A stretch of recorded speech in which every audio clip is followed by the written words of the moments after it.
Welcome to Visual Radio. Today our guest is Chris Byers. Hello, Chris. How are you? Nice to meet you. Same here. New England Studio is your new project. Yes, it is. Yeah. And when did you come up with the idea? Oh, it's been about 6 years.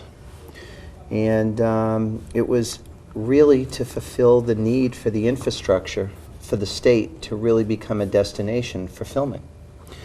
There was a glaring need for stage space, especially in a weather climate such as we have in Massachusetts. So there were a couple other projects kicking around, and I sort of gauged the other projects based on what their projection was, on how big their studios were going to be, and it didn't really make sense to me. So I got on the path that the state needed an economically sensible project, which are the stages that we're building right now. Fascinating. There's a Mass Film Office. That's correct. Do you work with them at all? Yeah, every chance I get. There's a lot of help going both ways. Lisa Strout is the head of the film office now. She was actually the head of the film office in New Mexico. Whoa. And New Mexico, they did such a bang-up job. And really, I've got to give Lisa most of the credit for how they wooed the major studios there, and how they set production and got infrastructure put together, and how she took care of making it film friendly, which is through the legislature. And she got certain laws passed, or addendums, I don't know which they would be, that were really made it a film-friendly atmosphere in New Mexico. And what the hope is her being in Massachusetts, she can duplicate, I guess, the ease of filming here in Massachusetts, which she's already really attacked and done a great job with. I mean, she's a very brilliant lady. Now, did she replace Nick Paleologos? Is that his name? That's correct. I used to live in Woburn. He was like 3 streets away from me. Oh, yeah. I think Nick is in New Jersey now. So he's at the film office in New Jersey? I'm not sure if he's at the film office or if he's producing. My bad. No. It's just fascinating stuff, because we're here at Winchester Public Access TV, where there are a lot of filmmakers right here. Yeah. I was looking at the board outside. Very impressive. Thank you. Todd Rotondi is a Winchester resident. He was he played Lenny Bruce, I think, in he played Jack Kerouac in Howl. Oh, that recent movie on Abby Hoffman, Howl? So Kerouac was a friend of something like that, and his brother Andrew Rotondi is always making films. I'm doing the TV show, he's doing a film right next to me. So there is a vibrant film community that is involved in public access. But fascinating to have a studio building here, especially with the film office. And there was a lot of turnaround. I think back there was actually a little war going on with 2 different film offices at one point. Yeah, I believe you're correct. Very fortunate for the film community, that all got straightened out. Yes. And they are, I can't give them enough accolades and praise. They've really turned the situation here into like a very positive experience. And when a film company comes here to film, the last impression is your next film coming here. Yes. So everybody that I have talked to in Los Angeles that has filmed here, love it, want to come back, great experience, great people, great places to shoot. They're very happy, which is exactly what we want to keep doing with these people. The film trucks that invaded Winchester about a month or 2 ago, I think a Tobey Maguire movie using a house somewhere here in Winchester. Okay. So the film trucks were all in our backyard here at we're located behind the high school here. And it was just a fascinating thing to see all the wardrobe and food and all the stuff for the film, right here behind Winkham. I thought it was just kind of nice, because we interview a lot of the people that make movies, and here they are making a movie. It was just kind of a nice coincidence. It's sort of impressive when we call it the circus. When the circus rolls in, You know, it's tough to fathom what it takes to make a movie. You think you turn the camera on, you got a couple lights, and then if you're actually where the actors and actresses are, you're looking out at 150 people. So it's sort of interesting seeing how the films get made. And today, there's so many, I don't want to call them amateurs, but there are young filmmakers that are just running around with digital cameras that we never had. I mean, when I was growing up, I had my dad's Bell & Howell 8mm, you know? And you were lucky to have that back then. Yes. Not many people had those. I still have the footage. Oh. The family's happy because I did my vampire movies in the house, and then everyone gets to see the house again, you know, where we grew up. That's great. Because of the vampire movies. And my sister thought, like, she was indignant, but she played the part of the victim who gets, you know, chomped by the vampire. And the family dog would have the cape and then turn into me, and I'd be the vampire. But the Bell & Howell stop motion, you know, it was fun. Oh, sure. You know, and it's interesting because you've captured memories that you can visually go back to. You can reference visually now. I'll just tell you a little story. I have a friend, Eric, who is piecing together a Beatles movie. So in a like fashion, when the Beatles toured in '66, they had, you know, Bell & Howell 8mm and whatever. Yeah. So he is finding concert tapes where people brought in reel-to-reels. There wasn't the problem of bootlegging, so people could just bring big reel-to-reels to the concert. You can't even envision that today. But, you know, so there are these reel-to-reel tapes of the Beatles, and my friend is finding the tapes and the cassettes and whatever, and then the film footage, and he's putting it together. I'm sitting in his office, and I'm watching a Beatles video that never existed. Wow. He's just put this pastiche together, and if there's a glitch where, like, someone's film ran out, and then there's 10 seconds of the song, and then he'll take John Lennon's face, and he'll do a pan, right, and it'll bridge, and then the Beatles are back on stage. It's amazing. Do you know what I found really interesting about the Beatles? I did a rock video with Ringo Starr. You did? Yes. I'm not worthy. Oh my God. Well, I got to tell you. We need to know it all. The most interesting thing, other than, you know, he was a Beatle, obviously, but Ringo started talking about the way that they went into stadiums and the sound systems were very inadequate. So one of the things that he was claiming that the Beatles really were the nexus for is creating the sound systems for the big venues. And, you know, you sit there and you think about it. I mean, some of the old footage, all you can hear are girls screaming or, you know, people screaming. I mean, it was like a frenzy. You know, just absolutely crazy. And you could imagine that now they're on stage in one of these huge venues. They can't even hear their music. So, therefore, they started creating better sound systems, which was really an interesting fact. It's something I would have never even thought of. So it was interesting talking to him. As my friend's doing this movie, and I want to get back to Ringo, we're finding out who some of the engineers were. The engineer at Dodger Stadium was Nick Venet. Nick was a friend of mine before he passed away, but he had discovered Jimi Hendrix with Curtis Knight on Capitol, and then Linda Ronstadt, Jim Croce. Yep. And wow. So his wife has all these audios. He did Frank Sinatra and the Beatles, and they have all this audio tape that he did of the concerts. Mm. Oh, and it's just amazing. So you had the great Nick Venet at the big stadium, and no one would really know this because it, you know, wasn't a big deal. He worked for Capitol Records. He's at the stadium. And you don't think, it's like, wow, these legends were probably in Boston. I guess at Suffolk Downs where the Beatles played, you could, if you were in the big booth where the, I guess the gamblers were, yeah, you know, for the races, sure, there was a mix just for that booth. So if you had a tape recorder, that. Now I found this from my friend who's doing the movie, but you know, there's these quirks about this whole Beatles tour that fascinating trivia.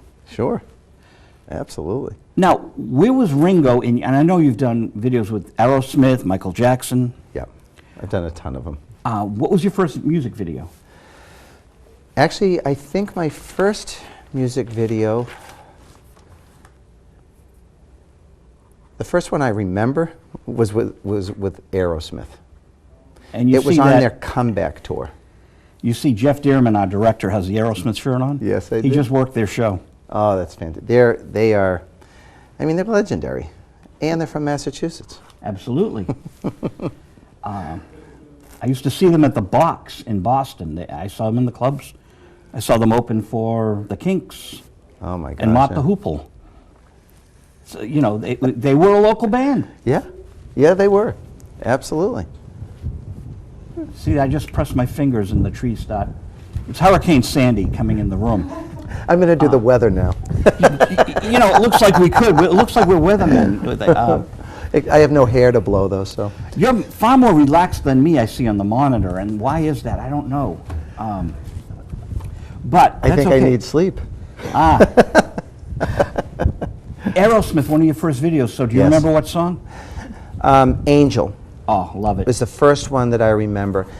And oh my gosh, the wonderful thing about doing this video, other than these guys were on a comeback at this point, I remember looking at Steven Tyler and he goes, yeah, you know, we're just doing a comeback and we've made a pact and we're all gonna, you know, stay on this path. And I heard this song and I go, well, I think you got a #1 right here. I said, this is a great song. I said, is. I went home last night and I was singing it the whole way home, the whole way while I was sleeping, and then the whole way back. And I said, you know, so I'm your average guy, and I love the song. And then we went from an exterior shot the first night into the studio for the next couple nights. And while we were setting up for lighting, they would sit and play songs for us while we were setting up. It was like a private concert for us. How much fun! I mean, this is the kind of stuff in the film industry that you can do, or you have the ability to see, that you're not going to see anywhere else. It's just great moments like that. Was Tim Collins the manager back then? You know, I don't remember. I don't remember. We know everything about Aerosmith. Marty here. Kellner was a big instrumental piece, and he's the guy who did all the videos for them. So we were working with Marty at that point. So what was your company back then? I was just a technician at that point. Oh, okay. I mean, I was, you know, a greenhorn. Just happy to be there working 20 hours a day. And so the Aerosmith was the Angel period. When did you work with Ringo in context with that? That was in the, I would say somewhere around 1998. Was it one of his tours with, you know, Ian Hunter of Mott the Hoople and Sheila E.? He was doing a tour, and I you know, I got to be honest, I don't know which tour it was. It becomes a blur because he's had so many great, you know, people working with him, and it really, which is Absolutely. Mark Farner from Grand Funk Railroad.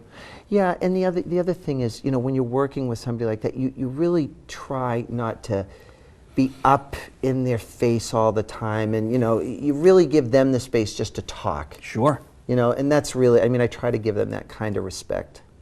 You're one of the few people that's been in the presence of a Beatle. I know. That means, That's you know, so Charles strange. Rosenet could have you at the, literally, Charles Rosenet in Connecticut would have you at his Beatles conventions for that. Wow, that's You know, interesting. yeah, if people are involved with the Beatles, he does his Liverpool tours. And it's fascinating to go and meet the engineers and some of the backing musicians that Oh, sure. are at his events. And it really fills in the gaps because people want to know. I mean, it came at a time where, I mean, you had people like him and Elvis Presley. I mean, I don't know if you could create that type of atmosphere anymore, because that certain innocence that was the 50s and 60s, Yep. it doesn't exist anymore. Nope. So, you know, it was sort of a romantic time at that point. And, you know, it's nice to watch even old videos of it.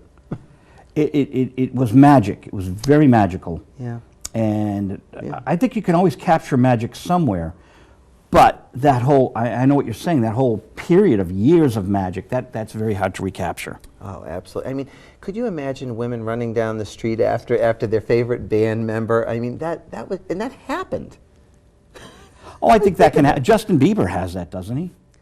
I would imagine, but I don't think it's that frenetic craziness that was going on back then. I mean, it's a certain level, but it's, you know, it's a different society now. But when you really look at it under a microscope, it was sort of artificial that it had to be generated. I think for the camera it was, but if you catch the raw footage of them going from the venue into the cars, I think people were. Oh, yeah. Yeah. Oh, yeah. It was, no, there was no doubt there was pandemonium, but I think at some point, like Frank Sinatra, when he needed his comeback, they put the girls at the airport. Sure. You know, with Brian Epstein, yeah, the whole Beatlemania thing, it was a perfect storm. Yeah. But it was genuine. I'm just saying it, the genesis of it, they didn't know about marketing. They were actually creating it, weren't they, for rock and roll?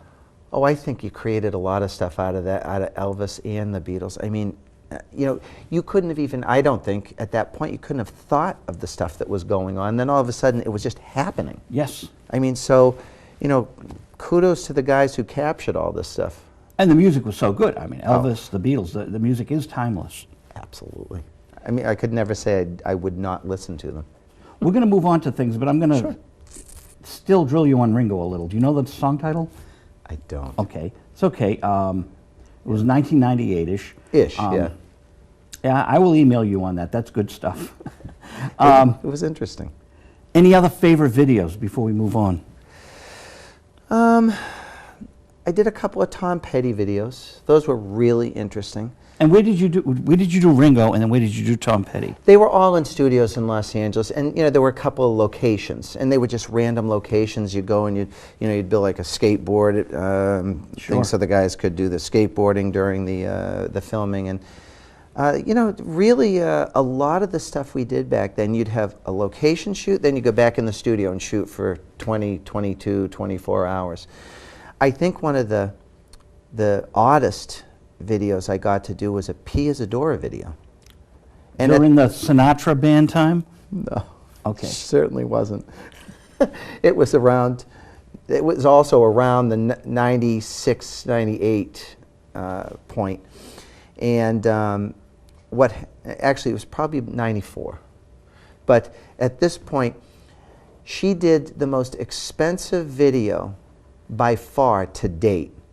And you know, I mean, she's an entertainer, but I don't think an entertainer warranting a $1.8 million video at the time. It was sort of interesting. Well, her husband had limitless funds, right? Yes, he did. Because she came to Boston and played the Opera House. Wow. And it had to be 87, 88. Okay. And there were plenty of tickets because they papered the houses. You know, they just bought the tickets and papered them. They just gave them away. Sure. And it was very important for them to fill the house for Pia. So I brought a friend and we went because my friends in the industry said, please, you know, give these tickets away. And it was Frank Sinatra's band.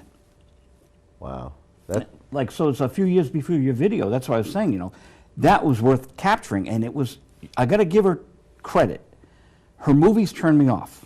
Mm-hmm. Butterfly, I think, could never sit through it again. But she was really good. Was she? So for someone whose movie, I'm like, okay, we're going to go see Sinatra's band. Right. And Pia's singing. She actually did not embarrass herself. She was very good. She seized the moment. Yeah. She had Sinatra's band, and she hit it out of the park. I mean, you know, she wasn't Janis Joplin. She wasn't Genya Raven. But she did well. I said, but who is? She didn't fall flat on her face. Great. She was it was an entertaining night. So she really, for all that money behind her, which can detract from the whole thing, she did a good job. Well, sometimes, you know, having that kind of money behind you hurts your career. Oh, yeah. Because then you become the money child instead of the actor or the singer. Won't hurt my career when I win the 10 million lottery, you know, then, you know. But, no, you know, some people can't handle money. I can assure you, when the lottery hits, I can handle it. But be that as it may, let's go back a little. I bet you my story about the Festival Express film and the hockey players using the film canisters for their goalposts must have turned you on. I didn't know you played hockey. Yeah. Oh, that was the Beatles director. Yep. Who had these films he did, a Festival Express, which for our audience, that was Janis Joplin, the Grateful Dead, Delaney and Bonnie, Buddy Guy, on a train. And the train was like a Woodstock, stopping in Canada at 3 different, maybe 5 different sites where they had these big Woodstock festivals. Yeah. And it was all filmed. And then the film sat in this guy's garage for decades. Wow. Until he did the Beatles anthology. Then it came out after the Beatles anthology. Yeah. So they were playing hockey. You were in high school and you were playing hockey. Yeah. Right here in Massachusetts. That's correct. And then from here, I left and I went over to Europe for a short period, played a little bit of hockey over there. And which film canisters did you use in Paris for the goalposts? Jean-Claude. Anyone I could get my hands on over there. Raja Vadim fills. Barbarella. He was using Barbarella as goalpost. No.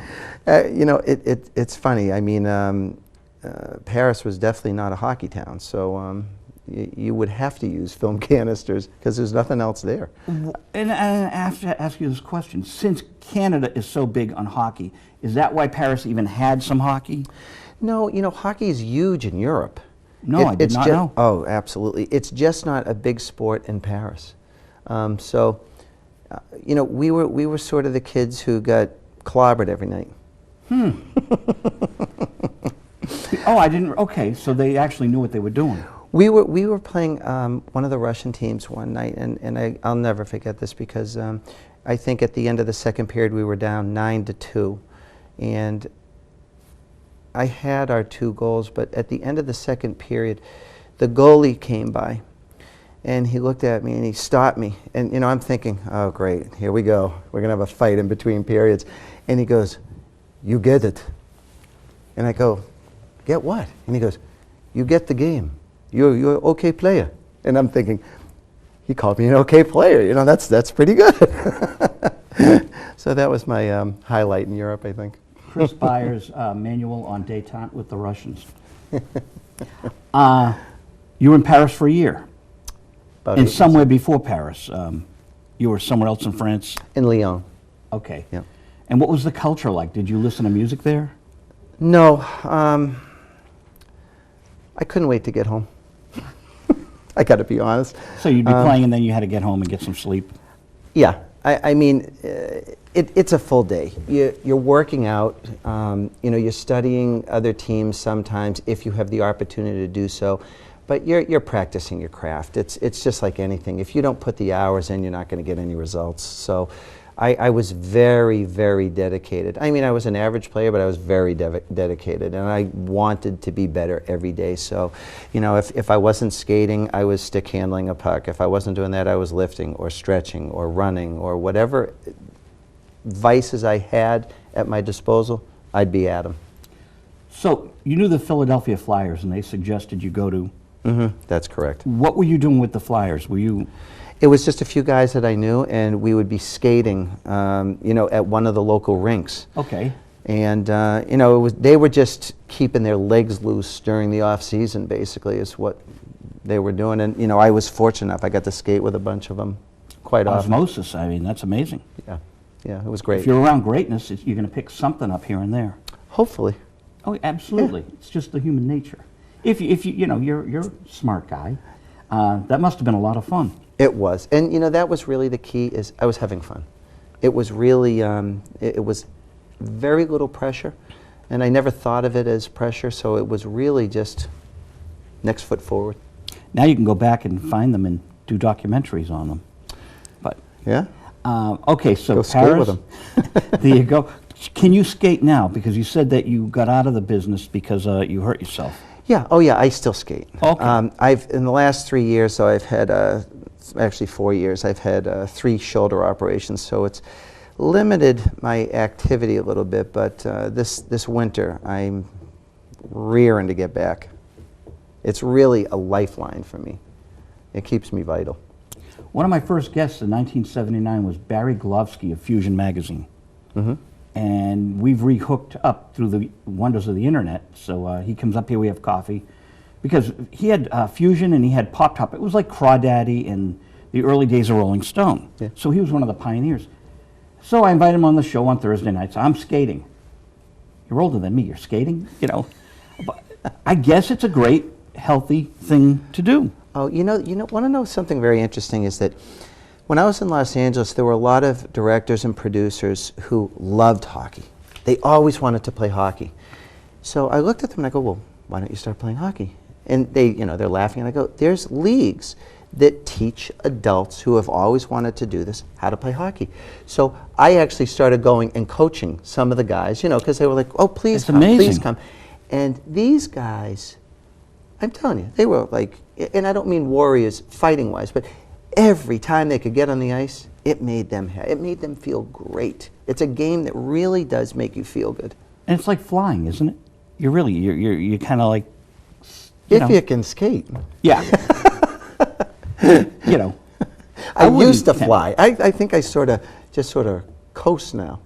Now, see, if I'd met you a year ago, I wouldn't have known that. But because of Barry, I'm aware of that. But a lot of people aren't, that there are these leagues for adults. Oh, yeah. It's just, I think it's great. And, you know, it's an expansion of your youth. Why shouldn't you be moving? I go up to the treadmill at the gym. You wouldn't know it by looking at the screen, but I do. That's enough for me. God bless you. You can skate. Good enough. So then you had an injury. Yep. And your brother was doing a commercial. Yep. He's a director of photography. He still is to this day. And yeah, he was doing a commercial. So I was, as anybody would be, I was just interested in seeing how a commercial was filmed, or how anything was filmed, really. And I went down and I, helped them out a little bit, as just carrying things from point A to point B. And after about 19 or 20 hours, they wrapped, and my brother and I went home, and I looked at him and I asked him if he was out of his mind. And he said, well, what are you talking about? I go, why would you want to do anything 20 hours in a day? I said, that's crazy. I thought I was dedicated playing hockey. 20-hour days. It's obsession. Yeah. It's obsessive compulsive. Anyone in the film industry. Yeah. If you're not dedicated to it, it's not a good industry to be in. It really is. And if it's not interesting to you, you shouldn't be in it. And if you can't keep it interesting for the viewer, there's too much competition that will find something interesting. I believe that 100%. Yeah. I mean, I think like anything, film has gone through generations of changes, through formulating stuff back to a creative, posture, back into a formatted posture. And now I think we're really learning that there has to be creative on the screen. And I think that people are really going back to it. And I think the other thing that's very interesting is, you mentioned the kids with the digital video cameras. I think that they're the ones who are pushing Hollywood to really step it up. Because these kids are so intelligent and so smart, and they just go out and do things. I mean, hats off to them, to be honest with you. They are impressive. You may not always get it right. You may not always have the right answer, but they are out there. I mean, at 10 and 12 years old, they're doing skateboard and surf videos and whatever else. I mean, look at YouTube. It's inundated with kid films. That's impressive. I don't think I would have done that at their age. At 15, I was publishing a Xerox fanzine. We interviewed people. Ilona Massey was interviewed by one of my writers, and we thought, okay, this is really cool. We're getting press. It's kind of neat, Then I see the kids today, and one of our members was 15, and he goes down to Washington with Ed Markey, comes back with this great video, and I was telling you off camera. Yep. He can edit better than most professionals, and it's like, it's amazing what they. And I'm like, whoa, they've come light years from where we were. The only thing we have up on them, or I have up on them, is that in 1969, when I was 15, it was that magical time. Oh yeah. So we didn't have the technology. We just had the Bell and Howell and the Xerox machine. The key is, everybody in every decade, there's something amazing to capture. And, these kids, they're doing it. I think as a child, you were involved in a certain era, and you still talking about it. So it obviously made an impression on your life. Here's something very important. With our little fanzine, my friend Jim Miller, he's now in California. Jim Miller interviewed Ilona Massey from The Wolfman. Abbott and Costello Meets Frankenstein, the DVD, references Jim Miller's article in my magazine, and it's referenced in 2 or 3 movie books. We only pressed up like 500 copies of the publication. Wow, that's interesting. But film fans, if one guy got a hold of it, pre-internet, okay, great interview. It's probably, she probably didn't do a lot of interviews, and we've got it. Yeah, and absolutely. So we were the original blog. Yeah, and I wonder how this is going to transition, because now everything is on film. Yep. I mean, if somebody's robbing a store, somebody's got it on a camera somewhere. How many times have we videotaped in a day? In Boston, was it, 500, 600? In New York, it's probably 5,000. Yes. The Dunkin' Donuts video and the gas station video, and there's cameras rolling. Yeah. And it's almost unlimited. It goes onto hard drive or something. Yeah, that's a little frightening. Your images are everywhere. And a friend of mine, Rory O'Connor at MediaChannel.org in New York, Rory says it's little brother. So the cameras everywhere are little brother, and they help out big brother. It's a little scary to me. Well, they know our personalities from our emails. They just have to read our emails and they get our personality, they do a profile. Then they have the pictures to go with it. Yeah, that's very true. I know a lot of people who still will not engage in emails and stuff. It's interesting. And I can't say that I disagree with them. I sort of respect it. Email accounts get hacked. Look at Sarah Palin. Her account got hacked, and that fellow had to pay the price for it. A lot of people were cheering him, but it was still wrong. I think everybody is entitled to privacy. Yes. And I think that, it's gone so far over the boundary that it's not in good taste. And I don't appreciate it, what's being done there. And I don't really think it's good for people to be involved with it either. You need to have other things to think about instead of somebody else's life and how they live and what they're eating for breakfast. And it's voyeurism, and people need to get more involved in their lives. But people don't understand it's voyeurism because of the boundaries getting erased. Sarah Palin goes from being a vice presidential candidate to being a celebrity. There's no getting away from the fact that she is a celebrity. And celebrities do have rights to privacy. Lucille Ball wanted her privacy. Yes. But the culture has it that everyone wants to know everything about these people. So there's this give and take. What is a Beatles fan? The word comes from fanatic. Oh, yeah. And there we are looking for, you make a movie, you want people to be fanatical about your movie, but not to the point where they're bootlegging it and they're BitTorrenting the movies, which is a horrific new erosion of intellectual property, these BitTorrents on the web. People can take a DVD and then suddenly there's some island off of the coast has the server and everyone's file sharing, a brand new movie, and it's not right when that happens. How do you think those get out there?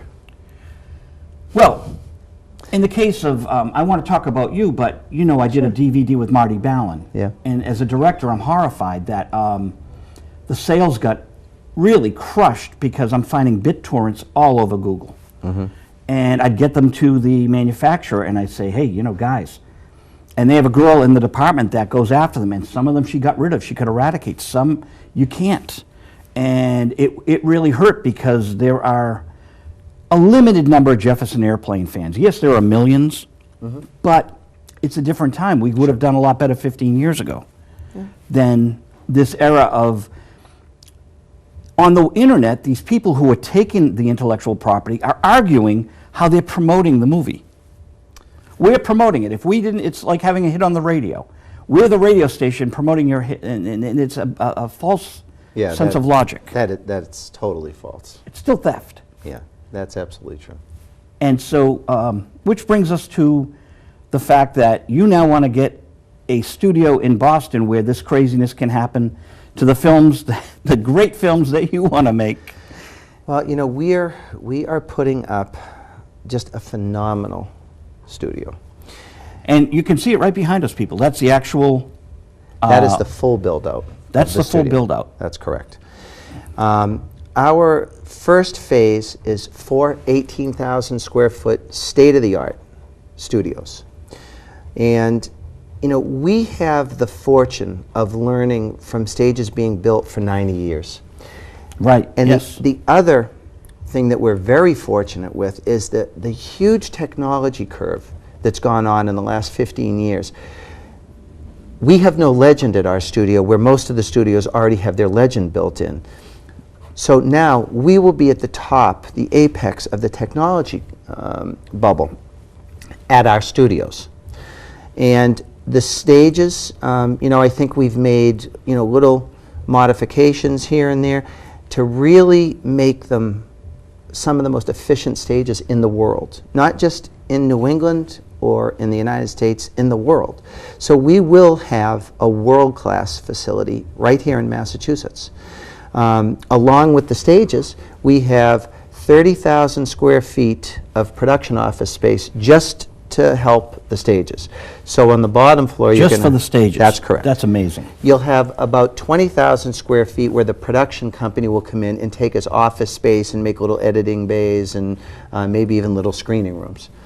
And on the bottom floor, obviously it's the entrance to the production office space, but we have hair, makeup, green rooms, and dressing rooms. So the actors and actresses, in case we have weather, they can go right from their dressing rooms into the stages, and it's all secured. And like you said, you've had 90 years of past experience to look at. That's correct. And, we have, this parcel is 15.9 acres, and then the rest of the build-out, which is from where the two, sorry, I'm going to try to do this. This is how a weatherman feels. These two buildings up there, that would be the beginning of the next phase. So from there forward is the second phase. And we're hoping that our projections are going to be correct, and we'll be booked out in the from the day we open, and we will get started on that next phase fairly quickly. Will there be a music recording studio there for an orchestra or whatever?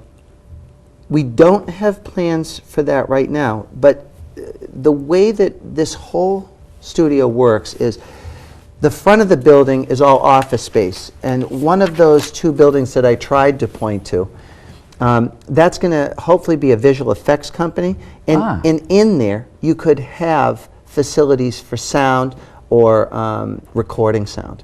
It depends if we have a company that wants to come up there, rent the space, and build out the facility. We would love to have them up there. So it depends if there's companies that are ready to come up and be our tenants up there. How far is, it's at Fort Devens? That's correct. Now, is that no longer a fort? No, actually, what we're on is there's 4,400 acres that were decommissioned, and it became the Devens Enterprise. And we just purchased part of those 4,400 acres. There is still an active military base up there.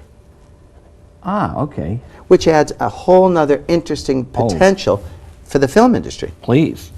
Exactly. I mean, what a nice synergy. Oh, yeah. And Did you think of that when you... Oh, absolutely. Okay. My eye immediately goes to the area and how you can shoot and what you can shoot and what makes sense and how the access is. And Chris, how much to rent that plane for the day? for the military, nothing. It's the best part. Oh, I love it. Just got to get clearance. And you can use the footage and you can, wow. Yeah, and actually there is a liaison up at Devens who is just a wonderful guy and will help you with anything he can.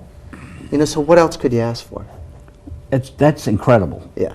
Now, how far is Carlisle from Fort Devens? I'm not sure. Carlisle, Mass. is up there near Bedford. Yeah, Is it out at Route 2? You have to go Route 2? Yes. Okay. you're off 495, you go up Route 2, it's 9 miles up Route 2. That's not too far. No. Okay, so Carlisle has the old Blue Jay studio, which is like this studio, and then they put a bunch of dirt on top of it and built a house, and it's like underground. Interesting. Phil Collins worked there, Amy Mann from Till Tuesday. Okay. Joe Perry Project, Aerosmith. He did his third solo album there. It's a wonderful facility. I think it's up for sale right now, or it was sold. But it is an incredible recording facility. It had the old SSL console from England. Solid State Logic. Beautiful, beautiful little place. But I'm just saying, because the synergy, you could record there at Blue Jay and then go right up to New England Studios. Well, you know, the hope for the studios is that from the infrastructure getting put in, we're pretty confident that all of the businesses that are necessary to make and complete a film from start to finish, we will have within our complex or within Devens. at some point. You know, it's going to take a little while to get everybody up there and build everything out and get the momentum that we need. I think the momentum is going to be pretty good right out of the gate, though. People are pretty civil these days. Like, you know, I believe it was Tobey Maguire here in Winchester, another major star, female star. But you didn't have the fanaticism. So that's a lot of privacy out there. Absolutely. Will you have your own hotel on the property, or? We don't know yet. We're going to see how things play out. I mean, you know, the sky's the limit, but it's all based on production. Yeah. You know, so if everything goes according to how we feel it's going to, you know, build out, sky's the limit, I guess. Now, didn't Ben Affleck and Matt Damon have maybe they still do have a film company here in Massachusetts? Yeah, I think that, I think they both have film companies singularly here.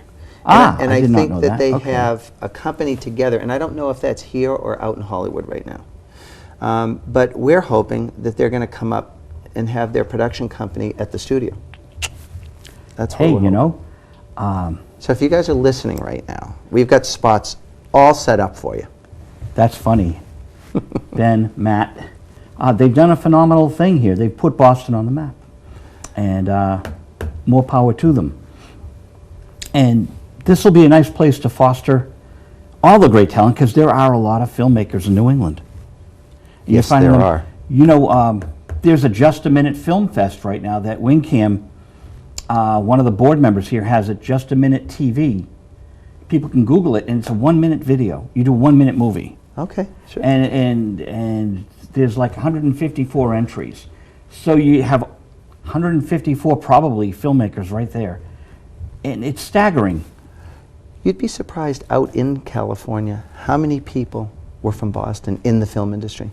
I mean, just, you know, every day I would get surprised. And, you know, it makes me feel good, and it made me feel good while I was out there. And, you know, Boston has a lot to say about a lot of things, and it never really surprises me anymore. Boston has never had the real recognition it deserves for the music scene, which is always blossoming. I agree with I mean, Aerosmith, Boston, the Cars, Jay Giles Band. Yep. You can just go right, Tracy Chapman, you know, you can just start there. And it goes on and on and on. New Kids on the Block, you know, Maurice Starr, Michael Johnson. But you didn't get what LA and the San Francisco scene would get, that kind of cachet. I think that there are legal minds here in Boston and law firms that are right up there with New York and LA. So you have the legal talent, which all films need. You have these creative, what a college area. Oh, yeah. And you've got Emerson, which is a film school, and I went to Suffolk University. Believe it or not, I took film and journalism at Suffolk. Okay. Which it isn't known for that. No. But there were film courses back in the day. Way back when, I won't say when. With something like this, I would think most of the colleges would think, well, we can offer film courses because New England Studios is up the street. Excuse me. You know, Well, part of our outlook, thought. You know, if things all go well, what we would love is a film school across the street from the studios. And then that would be incredible synergy, because then Devon's becomes a real campus at that point. I mean, could you imagine dropping 600, 800, 1,000 students in there? Well, you know who's perfect to just build it for you is Berkeley. You've got all these soundtrack people there at Berkeley. Right. I bet that would be a very nice possibility. There could be some magic there.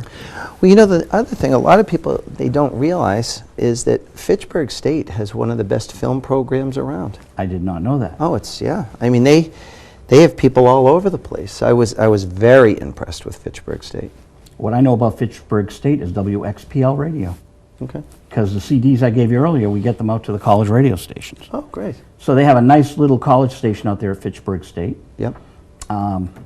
It's a talented little campus. I mean, And that's not far from Fort Devens. no, it's like a 10-minute drive. Fantastic. So you have your resources right there. I wouldn't have thought that. Yeah, there's a lot of surprises. Massachusetts full of them. So let me ask you, 6 years ago you come up with the idea. Yeah. What was the genesis? What were you doing at the time, and what made you think to do this? Because it's a mammoth, enormous project. Yeah, well, I think part of the reason why I went and undertook this is because I didn't realize how big it was. So That works.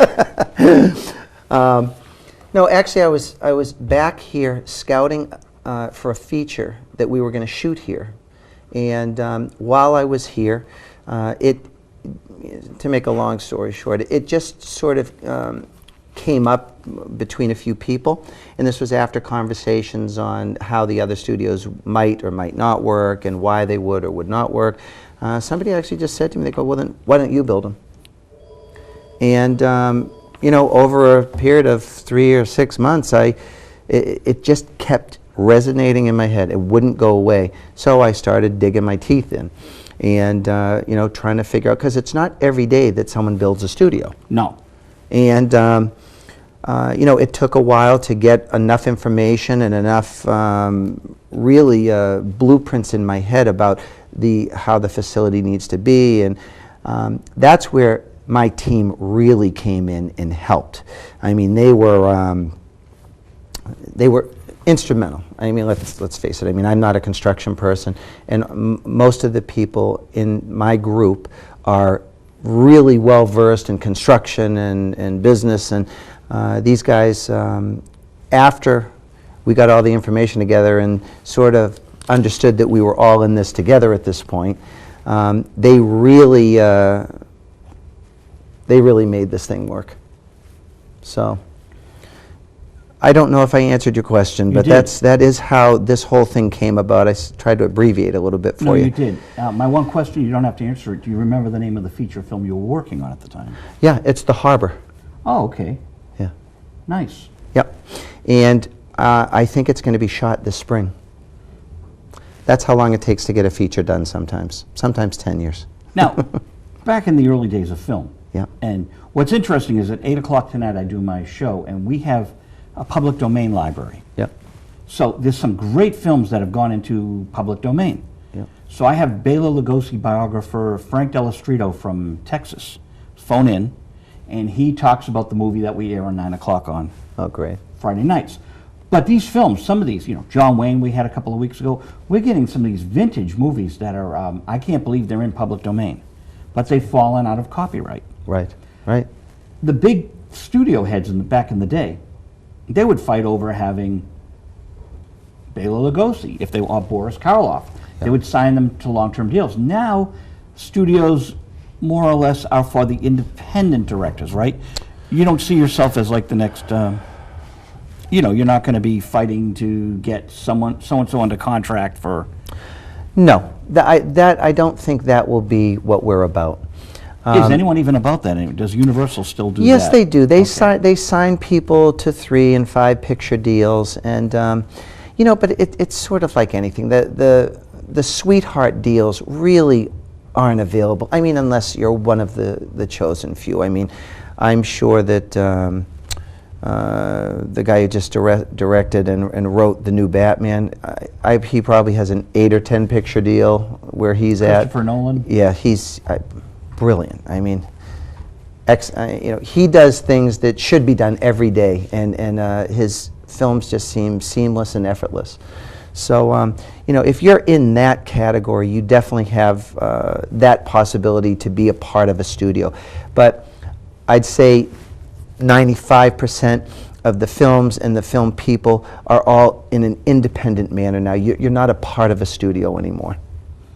And in a way, that's maybe the way the market determined it. Well, you know, I think everything goes through its generations. I'm not sure which is a better way to do it. I know it was a more respectful way to do it the old way. And they, just like the old baseball players or old athletes, they'd have the people that they protected them, and they were in their groups instead of on, you know, the Inquirer and the Rag about, you know, having your dress too short or, you know, your bubble gum in your kid's hair. I mean, you know, this is the stuff, honestly, I think we really need to get away from. It's cheap. Well, as we said, in the 60s, the music was magical. In the 40s, the films had a certain aura about them. Oh, yeah. But things have changed. You might not have had a Christopher Nolan in the 40s. He might have been too different Yeah, for maybe. the studios to accept. Absolutely. But, everybody, like everything else, it rolls with the generations. And for this generation, I just feel he's a really intelligent storyteller.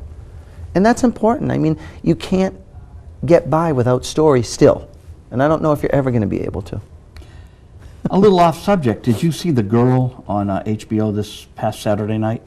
No. The Girl is a film about Tippi Hedren Oh, okay. and how Alfred Hitchcock crossed the boundaries. And and I watched it, and I'm just like, Okay. well, what I really love about this movie is that it's exploring Tippi Hedren. That's great. Yeah. It's exploring the birds, and it's exploring Marnie. But I really thought they did a disservice to Hitchcock, who's one of the greats. Oh, absolutely. They made it National Enquirer, and just the exploration of these great films and how they were being made. And they miscast Toby Jones as Hitchcock. He just didn't work. The girl who did Tippi Hedren was wonderful. Oh, interesting. Yeah, but Toby Jones had the voice. I met Hitchcock. Oh, 72. I took pictures of him for my little magazine. wow. So, to me, that was like, Oh, yeah. I wish I had I didn't have audio back then. Maybe I did. Well, no, I don't think we had little cassette recorders, but just to have been there and took his picture, Absolutely. But see, I mean, that movie that you're just talking about, it sounds like another angle. Well, it's HBO cashing in on this sleazy story of his womanizing, and he was a married man. And I got to tell you, HBO is, to me, one of the best run companies. They just do great product after great product, and they're a very well-run company. I've got a lot of friends at HBO, And they should come here and make some film. they're going to, aren't you? Yeah. We're hoping. No, this is this is exciting time because, as I said, New England is just bursting with ideas. There's great, just new generations of people with ideas coming up, and these kids today are born into the whole thing where, with the Bell and Howell, I was one of the few on the block that could run around and do that. Now everyone, I have a friend, Kimberly, and she's the public affairs person on WZLX. So on Sunday morning she does Common Ground, but she's really into YouTube. So she'll go out into the snow and take pictures of like trees and stuff. It's amazing, and there's like little YouTube clips she puts up, and like everyone's a filmmaker. Yeah. But they're creative. I mean, and it's like these 6-minute clips. They're very creative. I mean, they're creative on little cameras. I mean, to me, it's awesome, and I'm happy that they're doing it. And they're only doing it for the sheer love of doing it. She does her radio thing. That's She right. interviews Deepak Chopra. She's not interested in, Interesting. Yeah. going out there and making this a full length, but she'll go out and be creative, and it's up on YouTube, and she gets a kick out of having it on YouTube. Sure, it's passion driven, which is great. Which only helps just that everyone's into it. You know what? We've had such a great reception, and people have been very interested and happy this is happening. So I think people generally just love film. They do. We have about 2 minutes left because I keep the show to 55 minutes. Can I say one thing? You can. That's why I'm saying we have. I just want everybody can follow the progress of the studios at nestudios.com, which is above this. We're right here. So we try to update the website as often as we can. We show what's going on with the construction, and we give little updates sometimes twice a month. So please, if you're interested, follow the website. And I'm going to thank you right now, and then I'm going to talk to our director right on camera. But Chris Byers, thank you. Thank you so much. For It was coming a out here pleasure. to WinCam. It was. And hey, Jeff, I logged that we started at 5:43, and our show, people, is 55 minutes because Boston, our Boston affiliate, keeps shows at 55 minutes. So across the board. Excellent. And I'll tell everyone the views and opinions here on Visual Radio are those of the host, my guest, and not necessarily those of the board of directors, staff, management, and members of Winchester Community Access and Media and all our other stations in Billerica, Boston, Somerville, Cambridge, and all over the map. We're all over the place. Thank you very much for watching. This is Visual Radio with Chris Byers of New England Studio. I want to thank our director, Jeff Dearman, who just came back from the Rush concert last night. He's the dancing usher, you know, on the hockey games. Oh, okay, great. You ever see him on TV, the dancing usher? And I got to tell Chris, our other co-host is John Byers, John from Medford on EEI, and so That's right. maybe you're related. And thank you, WinCam, Dave Gauthier, Judy, Sean, Anthony. That's our show for today, and I will date it. It is October 25th. You got me. 2012. Thank you, everyone. Thank you, Tracy. Thank you, everyone. That's Visual Radio. Thank you. Is that 55 minutes, Jeff? See, I was watching. No, I keep it to 55, Kevin. This is Kevin Russo. How are you, Kevin? Filmmaker? Yeah. See, he's a filmmaker. See that? Nice to meet you. Good to see you. I haven't seen you in ages. You want to co-host my show tonight? Good. Tracy's going to come back from the Boston thing. She's going to be on, right?